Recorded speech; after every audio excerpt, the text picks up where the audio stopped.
O tema da mensagem de hoje é: você não tem todo o tempo do mundo. Fala para quem está do seu lado: você não tem todo o tempo do mundo. E é interessante porque eu preparei essa mensagem ontem de madrugada, e hoje pela manhã eu lembrei de algo que eu não tinha ideia. Hoje faz 28 anos que o Brasil perdeu um dos seus maiores heróis nacionais. 28 anos atrás, o Brasil se despedia de Ayrton Senna. E todo mundo lembra o que estava fazendo quando recebeu a notícia. Todo mundo lembra onde estava quando recebeu aquela notícia. A perda de Ayrton Senna, para muitos de nós, foi algo difícil da gente assimilar e acreditar que aquilo realmente estava acontecendo. Tinha muita gente que ainda acreditava que havia uma nova notícia, ou algo novo, ou ele se recuperou, ou algo aconteceu. Mas a grande verdade é que quando ele entrou naquele cockpit, ele não tinha ideia que era a última vez que ele pilotaria um carro de Fórmula 1.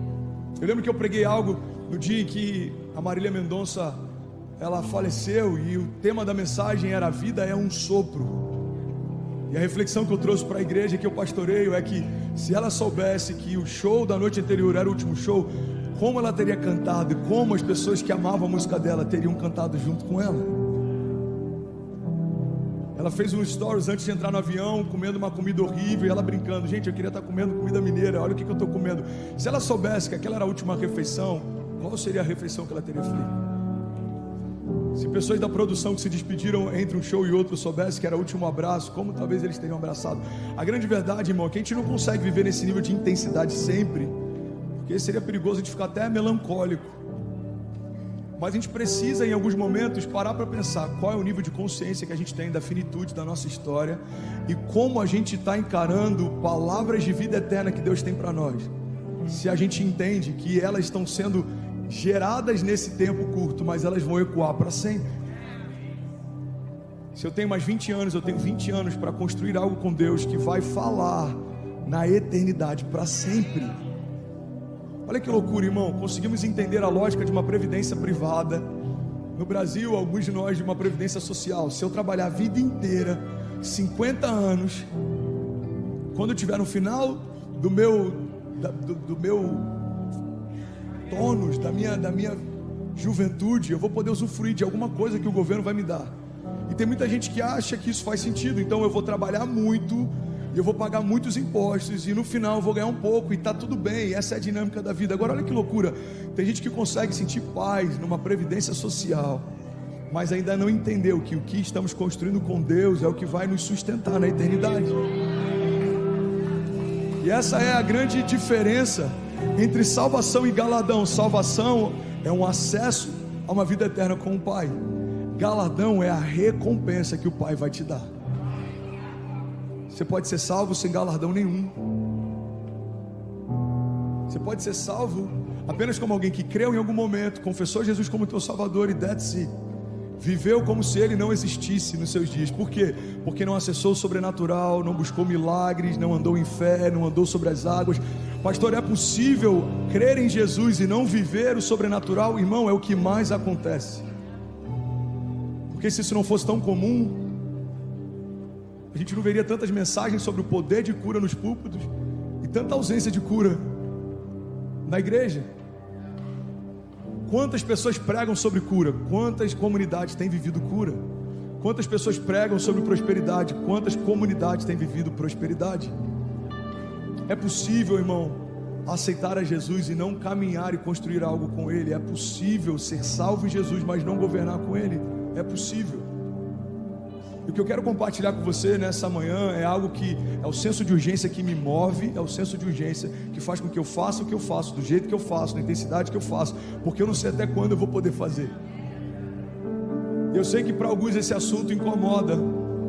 Pastor, você não fala demais disso, irmão. Eu estou falando enquanto eu posso. Em algum momento eu vou parar de falar e alguém vai se lembrar do que eu falava. Uau, parece que ele sabia que era o último ano dele. Cara, que loucura, parece que ele sabia que era a última cruzada, parece que ele sabia que era a última mensagem. Irmão, isso nada mais é do que humildade. Humildade, você entender que o Criador tem controle sobre a tua vida, entende qual é o final da tua história, mas você não foi dado o direito de saber. Então, porque eu não sei quando é o último dia, eu preciso ser intencional na construção da minha história com Deus, como se cada dia fosse. Um dia a gente acerta. Um dia a gente acerta. Irmão, olha para mim. Por que eu estou falando sobre isso? Porque tem uma geração de espectadores enchendo igrejas, mais uma pequena porção de filhos construindo algo com Deus. Estar numa igreja não te torna alguém pleno em Deus. Comer McDonald's todo dia não vai te tornar o Ronald McDonald. Comprar uma ação da Apple não te torna sócio dela. Teve um cara esses dias que ele comprou uma ação, não lembro de qual que foi a rede de lojas, não sei se foi a Magazine Luiza. Ele comprou uma ação, chegou lá e falou: eu quero esse fogão, essa geladeira, esse micro-ondas. Você, eu vou pagar como? Não, eu sou sócio, separe que eu estou levando. Não, uma ação não te faz dono de nada. Não, sentar numa igreja não te faz alguém que governa com Jesus. Não, dormir na garagem não te torna um carro. O ambiente não é o que te modifica. Não é sobre geografia, não é sobre estética, é sobre essência. Uma nova natureza te torna uma nova pessoa. Você está comigo? Tem muita gente pregando o evangelho que fala: olha, não tem a ver com o que você vai fazer. Isso é mentira, irmão. Não é mais importante o que você vai fazer, o mais importante é o que você vai se tornar. Mas porque você se tornou, agora você precisa fazer. Qual é o sentido de um rei que não reina? Qual é o sentido de um príncipe que não governa? Qual é o sentido de alguém que recebeu autoridade, mas não usa? Qual é o sentido de alguém que carrega o poder de ressurreição, mas não traz vida àquilo que estava morto? Qual é o sentido de receber de Deus a glória de Deus e não caminhar em glória? Então, o que fazemos é uma expressão de quem somos. O mentiroso se torna mentiroso porque ele fala muita mentira. Um orgulhoso porque ele tem muito orgulho. E um filho de Deus porque ele caminha debaixo de paternidade. Se servimos a um Deus de milagres, precisamos nos mover em milagres. Se cremos no Deus do sobrenatural, precisamos acessar o sobrenatural.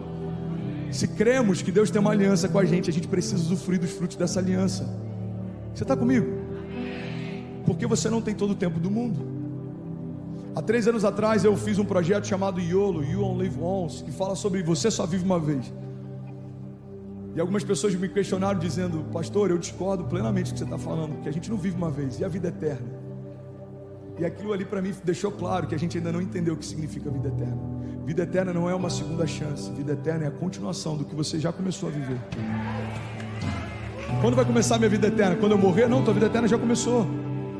Porque depois da tua morte natural, você tem um destino selado, mas ele foi desenvolvido enquanto você estava de pé.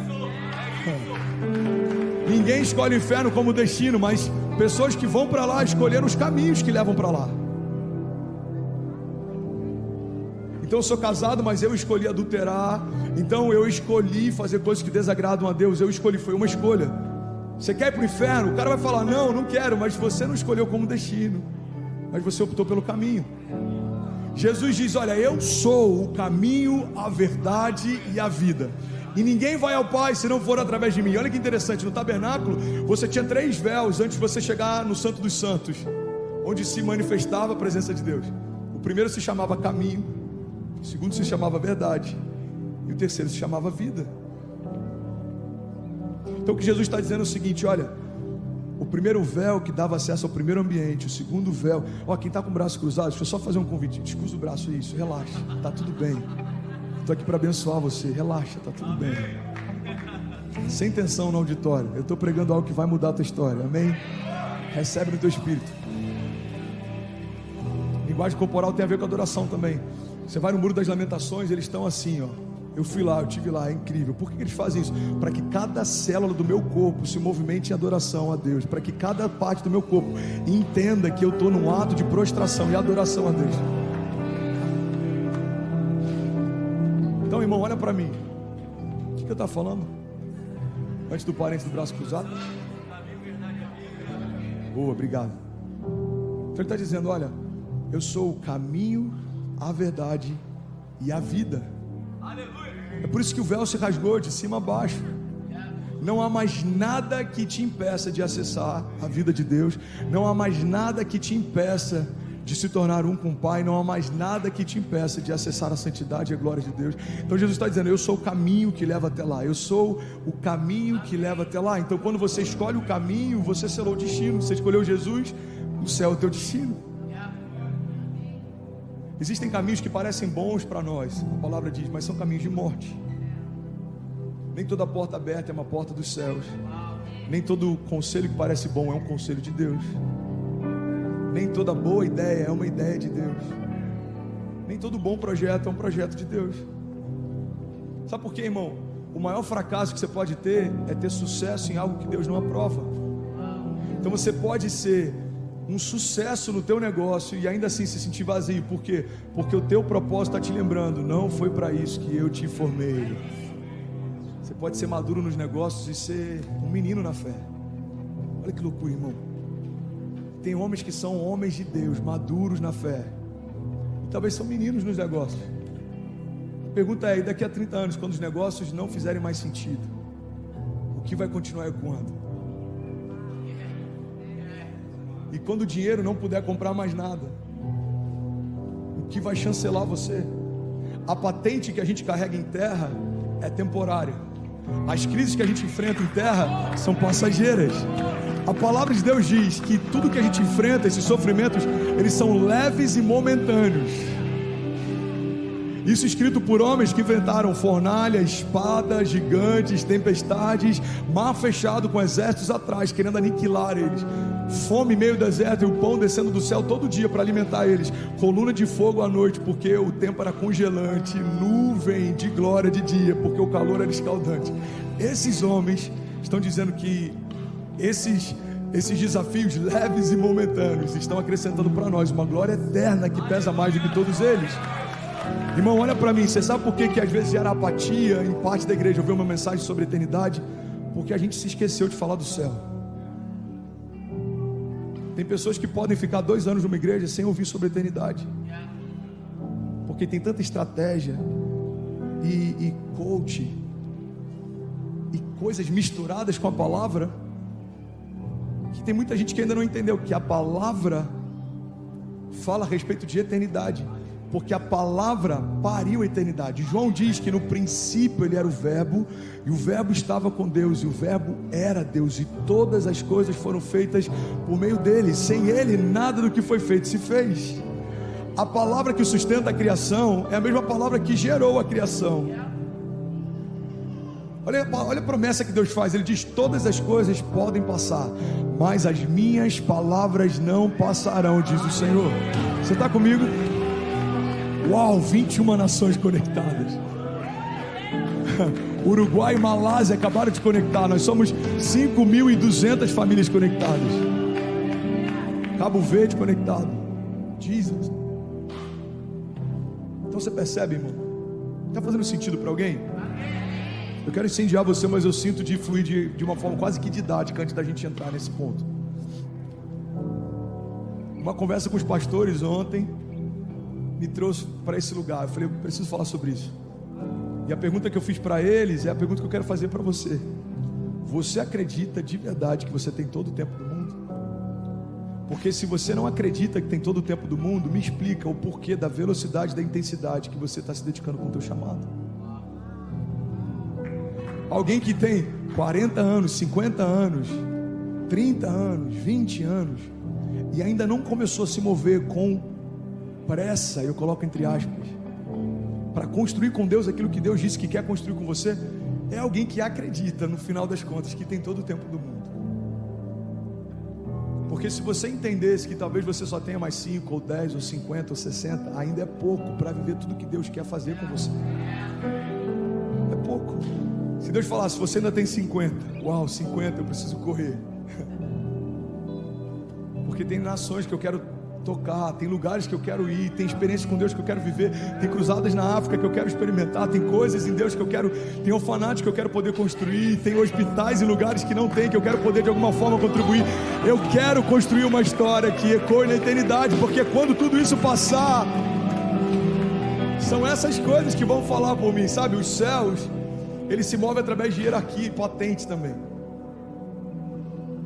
Deve ser muito triste ser alguém de autoridade entre os homens, mas sem nenhuma autoridade nos céus.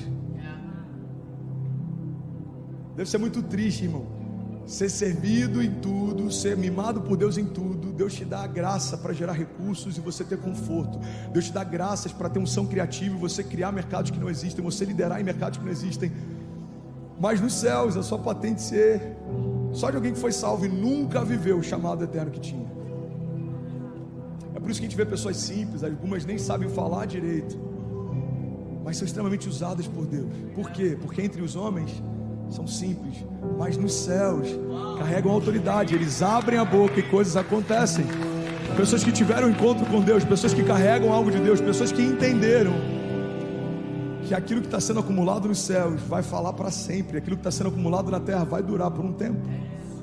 Irmão, olha para mim. Estava falando com os pastores ontem, alguns são bem sucedidos nos negócios. Eu falei, irmão, não esquece, a tua herança vai ficar para alguém, mas o teu galardão é a recompensa que Deus vai deixar para você. Então você pode acumular milhões, você só tem alguns anos para usufruir, mas o seu galardão você vai ter a eternidade para usufruir. Você está comigo?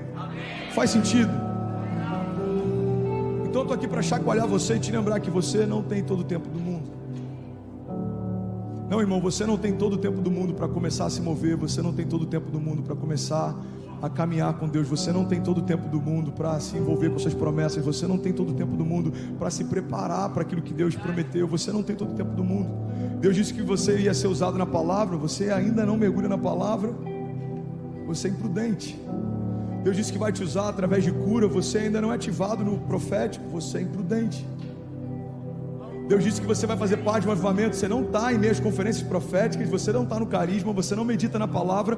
A única porção da mensagem que você ouve são os 40 minutos que eu prego no domingo. Você é um imprudente. Você está comigo? Eu não quero te ofender, eu quero te pastorear, porque eu vou prestar contas daquilo que eu prego. Você sempre me ouve falar sobre uma pregação que fala a respeito do triunfo, o triunfo de Jesus sobre o inferno, o triunfo de Jesus sobre o pecado, o triunfo de Jesus sobre os principados e potestades. Mas entender que Jesus triunfou não me torna um triunfalista. Eu não acho que vai terminar tudo bem, porque vai terminar tudo bem. Não, vai terminar tudo bem se Jesus for o centro da construção da minha história. Tem gente que acha que isso é positivismo. Não, positivismo é achar que tudo vai ficar bom porque eu acho que vai ficar bom. Isso é positivismo, isso é otimismo. A fé não é achar que vai ficar bom, é saber que vai terminar tudo bem, porque eu sei quem escreve a minha história. Então você percebe que é muito sutil e às vezes até se parecem. A diferença é que um é sentimento e outro é convicção. Um está pautado em algo passageiro e outro está pautado em algo eterno. A palavra fala sobre dois homens que têm dois tipos de construção. Um edifica uma casa sobre a terra e outro edifica uma casa sobre a rocha. E a Bíblia não fala da edificação da casa em si, mas a Bíblia fala da edificação dos pilares. A Bíblia não está apontando, irmão, para aquilo que você constrói, onde todo mundo consegue ver. Uau, isso é muito forte. Jesus está chamando a atenção de uma construção que você faz num ambiente onde ninguém vê. Então tem gente que está falando, eu não vou gastar tempo com aquilo que ninguém vê, porque eu quero deixar logo claro aquilo que todo mundo vai ver. O problema não é quanto tempo você demora para construir, a questão é quanto tempo vai durar o que você construiu. Você está comigo? Então guarda isso, irmão. Quando eu vou para o Brasil e me derramo lá, fico sem voz, prego sem receber R$1. E eu gosto de frisar isso, porque tem gente que deve falar, mas também você vai para lá, tinha 7.000 pessoas em BH da última vez, tinha 5.000 e poucas pessoas em BH nessa terça, eu não recebi R$1 para ir. Eu levei um acompanhante, eu paguei 3.000 e poucos reais de passagem dele, e eu vendi 3.000 e poucos reais de livro. Eu volto para casa muitas vezes sem R$1 de oferta, mas com 200, 300 novos começos, irmão. É isso que fala por mim na eternidade. O meu gerente do banco não viu nada extraordinário entrando na conta, mas nos céus o meu nome foi falado. Você viu o Fernandes? Cara, ele está entregue. Ele está começando a entender.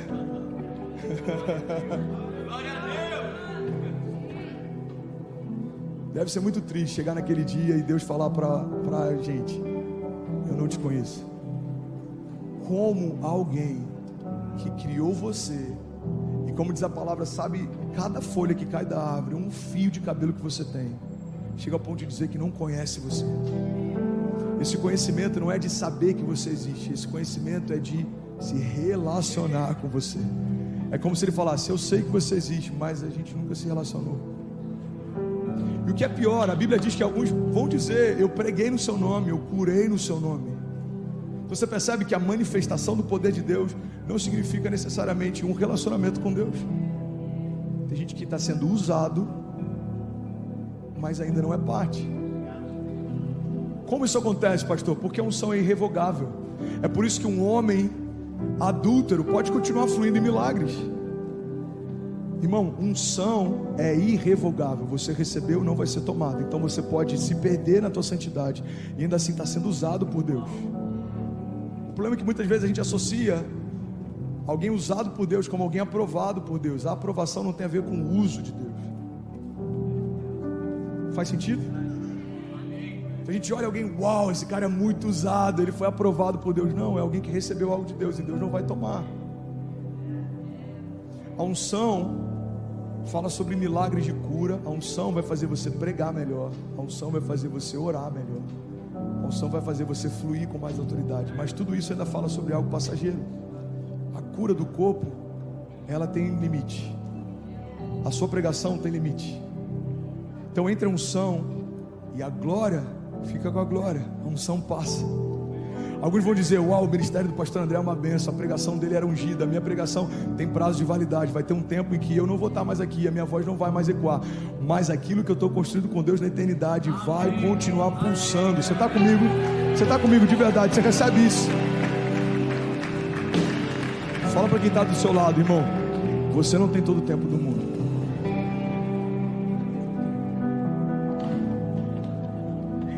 Uau, 27 nações conectadas. Itália, Suécia, Inglaterra, República Tcheca e Eslovênia acabaram de conectar. Você pode celebrar quem está online? Uau, Jesus, aleluia. Você tem noção que a gente está pregando em 27 países ao mesmo tempo hoje? 27 países. Nem se tivesse um jato supersônico isso seria possível. Hoje alguém postou no grupo, acho que foi a Gabi, do grupo de Miami, uma placa de um caminhão atrás escrito: Jesus is coming soon, get ready. Jesus está vindo em breve, esteja pronto. Os militares entenderam algo que parte da igreja ainda não entendeu: esteja pronto. É melhor suar em tempos de paz do que sangrar em tempos de guerra. Esteja pronto. Porque tanto treino? Porque quem é treinado quando tudo vai bem, está pronto quando tudo vai mal. Olha que poderoso isso, irmão. Está tudo indo bem, se envolve, mergulha. É quando normalmente a gente descansa. Quando tudo vai bem, é quando a gente tira as armaduras de guerra, relaxa. É nesse momento que reis caem. A Bíblia diz que era primavera, tempo em que os reis iam para a guerra. Davi decidiu ficar no palácio. Davi não estava no lugar que deveria estar e por isso acessou coisas que não deveria acessar. Irmão, tempos de paz são tempos de preparo, tempos de guerra são tempos de governo. Não tem tempo de descanso. A minha escola foi uma escola tradicional. Fui batizado na Assembleia de Deus, me converti na Assembleia de Deus, casei na Assembleia de Deus. E aí Deus me transicionou para Lagoinha. Que a pegada do pastor Márcio e a cultura da Lagoinha, irmão, a gente não para, até que Jesus volte a gente não para. Pastor, o que pode fazer? Faz o que quiser, só não pode pecar. Vamos embora, filho. Se você for falar para o pastor Márcio que você está cansado, ele fala: filho, você está em pecado? Por quê, pastor? Porque pecado cansa. Pecado cansa. Você pode ver, tem gente que começa a reclamar demais. Tem alguma área da sua santidade que não está bem resolvida. Ai, o louvor demora demais. Ai, a palavra se estende demais. Ai, irmão, talvez você que está chato demais.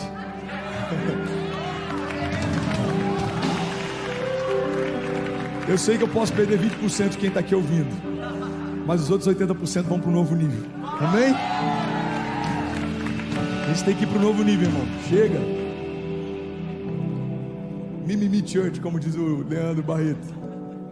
Final de cada culto: pastor, acho que estendeu demais. Ah, irmão, Netflix, a gente fizeram uma série.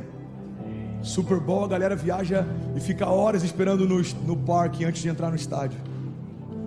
Copa do Mundo, no Japão, a gente acordava de madrugada. Olimpíada, uma galera metia um caô no trabalho para poder assistir alguma coisa que queria. Não estou me sentindo bem. Mentira, você está assistindo lá o Phelps, você está vendo sei lá o quê. A grande verdade é que a gente prioriza o que a gente valoriza. Então a gente tem tempo para tudo, mas não tem tempo para o principal. Então os cultos são mais curtos, as palavras você tem que correr 20 minutos, é o tempo que essa geração consegue ouvir. Não, irmão, e se for a última mensagem, deixa eu receber tudo que eu posso, enquanto eu posso. Deixa eu fazer tudo que eu posso, enquanto eu posso. Você está comigo? Você não tem todo o tempo do mundo. Seja intenso. Seja intenso. Seja intencional.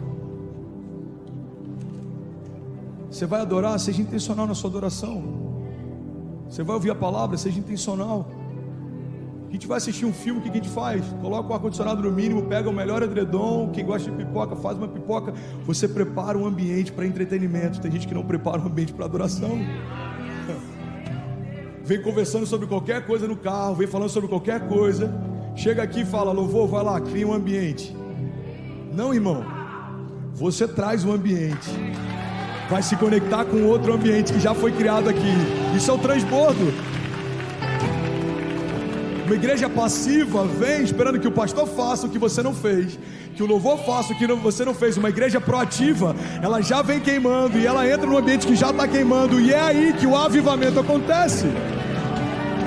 Foi assim que aconteceu em Atos, foi assim que aconteceu em Azusa, foi assim que aconteceu no Brasil nos anos 90, é assim que vai acontecer em Miami, no sul da Flórida. Você vem queimando, vai se encontrar com pessoas que estão queimando, e o transbordo de Deus vai acontecer. Uma responsabilidade sua. A gente tem que visitar as pessoas. Não depende de 3 pastores ou do sênior. A gente tem que ir para as ruas. Não depende de 3 líderes ou do líder de ministério. Nós somos a igreja de Jesus, irmão. Deixa eu fazer uma pergunta, olha para mim. O pastor está irritado hoje. Não, irmão, Deus me chamou para um novo tempo como igreja local. E eu sinto que Deus quer puxar a gente para um novo nível. Amém? A pergunta que Deus me fez durante a pandemia, e eu queria liberar sobre você, é a seguinte: se o Senhor pegasse você e multiplicasse, e toda a igreja de Jesus fosse uma multiplicação de quem você é, a igreja se sustentaria?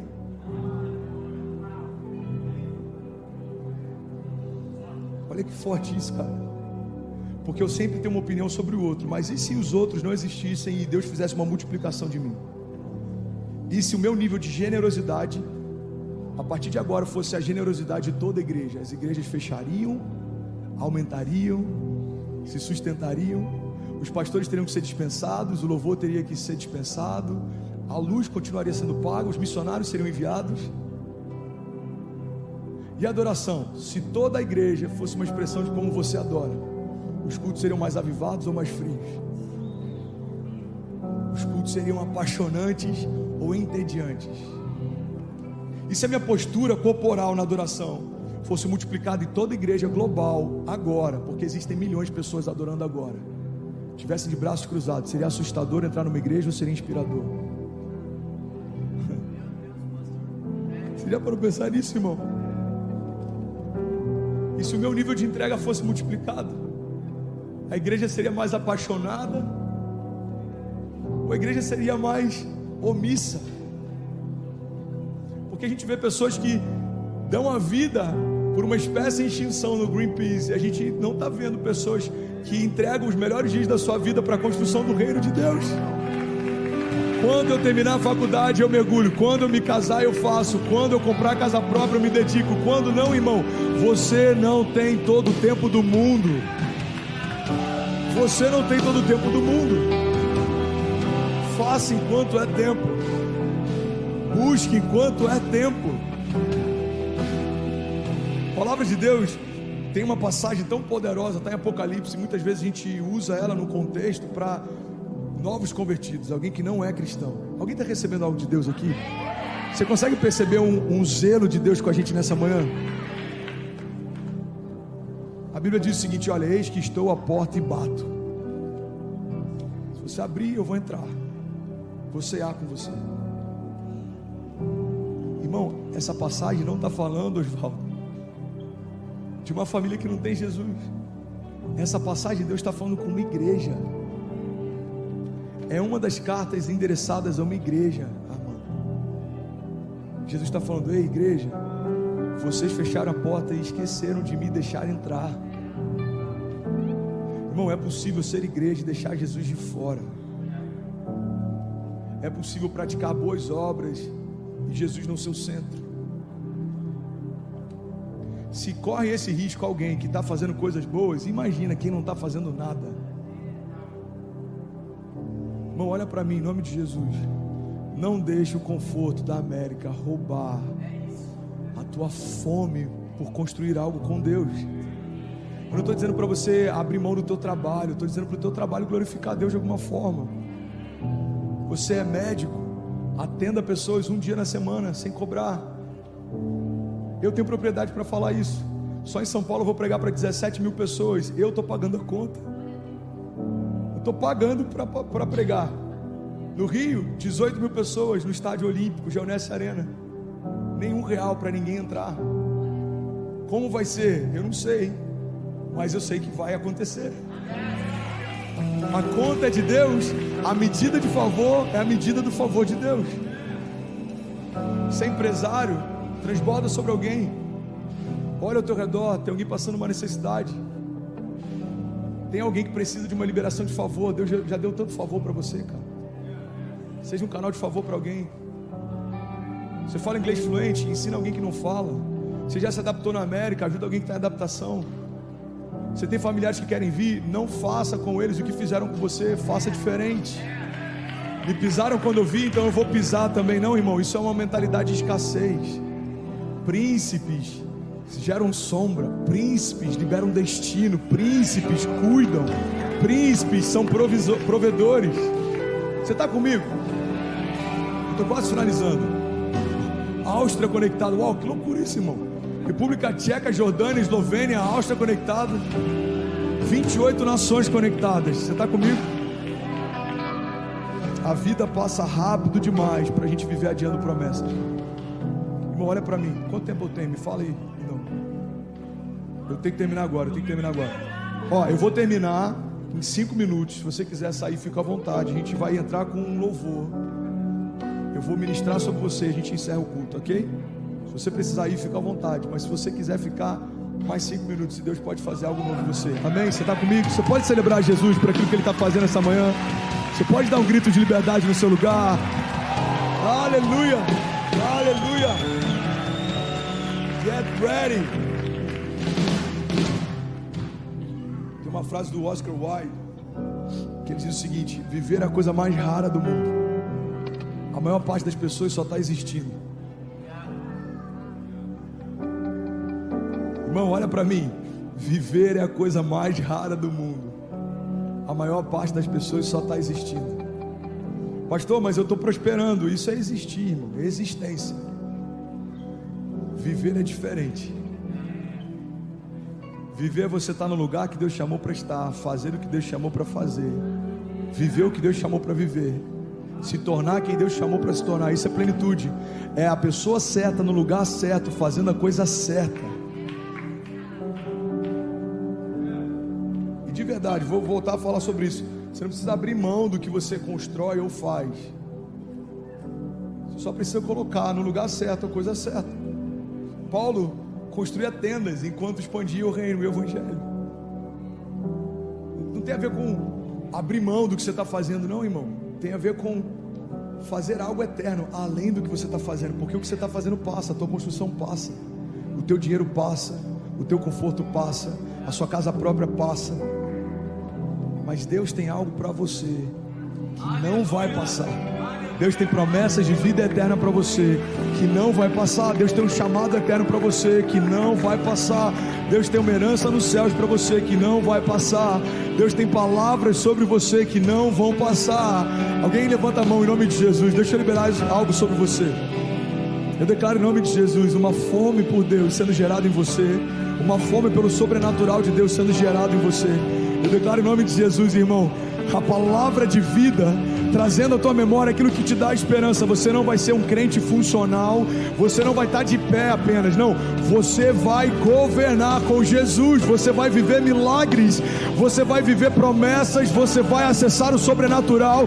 Os seus filhos não ouvirão sobre um Deus teórico, os seus filhos verão Deus em você, os seus filhos verão Jesus em você. A sua casa vai contar histórias a respeito desse tempo.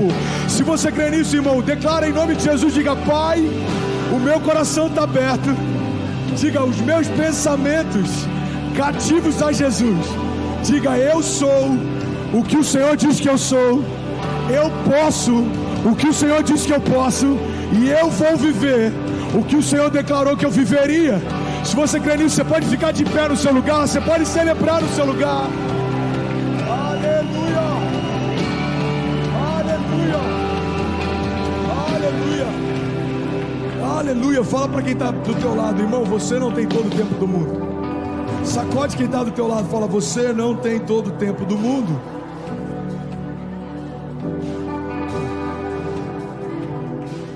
Guarda isso, irmão.